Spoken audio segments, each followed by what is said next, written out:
She TV நேயர்களுக்கு வணக்கம். நான் உங்கள் உமா பாரதி. மகாகவி சுப்பிரமணிய பாரதியாரின் புதிய ஆத்திச்சூடியில் இன்று நாம் 14வது ஆத்திச்சூடி பார்க்க போகின்றோம். காலம் அழியேல் அப்படின்னா என்னது? காலம்னா நேரம். நேரத்தை நாம் வேஸ்டே பண்ணக்கூடாது. ஏன்னா நேரம் போனால் திரும்பி வராது.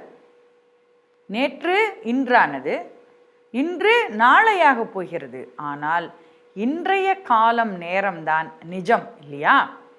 அதனால் நம்ம நேரத்தை திட்டமிட்டு செலவழிக்கணும். நம்ம வாழ்க்கையில் எந்த நேரத்தையும் வீணாக நம்ம செலவழிக்கக்கூடாது.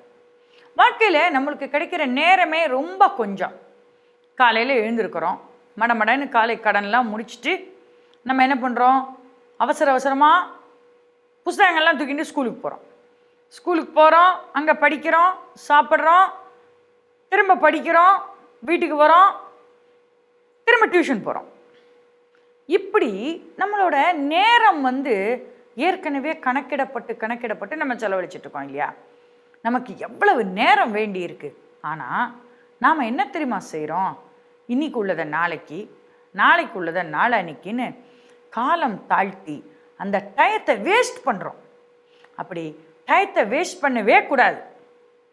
மகேஷ் என்ன பண்ணான்னு தெரியுமா? கட்டுரை போட்டிக்கு ஸ்கூலில் பேர் கொடுத்துட்டான். பேர் கொடுத்தாச்சு, கட்டுரை ப்ரிப்பேர் பண்ணணும்ல. இன்னைக்கு நாளைக்கு, இன்னைக்கு நாளைக்கு, ஒரு வாரத்தில் கொடுக்கணும்னு மிஸ் சொல்லியாச்சு. இவன் செய்யவே இல்லை, ப்ரிப்பேர் பண்ணவே இல்லை. சரி, சனி ஞாயிறில் செஞ்சுக்கலாம், திங்கக்கிழமை தானே சப்மிட் பண்ணோம் அப்படின்னு போஸ்ட்போன் பண்ணிக்கிட்டே வரான். மிஸ்ஸு சொல்கிறாங்க, தம்பி இங்கே பாருங்க, கட்டுரையை திங்கக்கிழமைக்குள்ளே கொடுக்கலன்னா நான் உங்களை டிஸ்குவாலிஃபை பண்ணிடுவேன், அந்த போட்டியில் நீங்கள் சேர முடியாது அப்படின்றாங்க. எஸ் மிஸ் நான் கொடுத்துட்றேன் மிஸ் அப்படின்றான். ஆனால் என்ன நடந்துச்சு தெரியுமா? அந்த சனி ஞாயிறு பார்த்து அவங்க அப்பா அம்மா அவனை குலதெய்வம் கோயிலுக்கு கூட்டிகிட்டு போயிட்டாங்க. அப்போ என்னாச்சு? சனி ஞாயிறு அம்பேல், அவனால் கட்டுரை எழுதவே முடியலை. அப்போ அடுத்த நாள் திங்கக்கிழமை அவனால் கட்டுரை சப்மிட் பண்ணவே முடியலை ஸ்கூலில். எல்லாரும் என்ன தெரியுமா?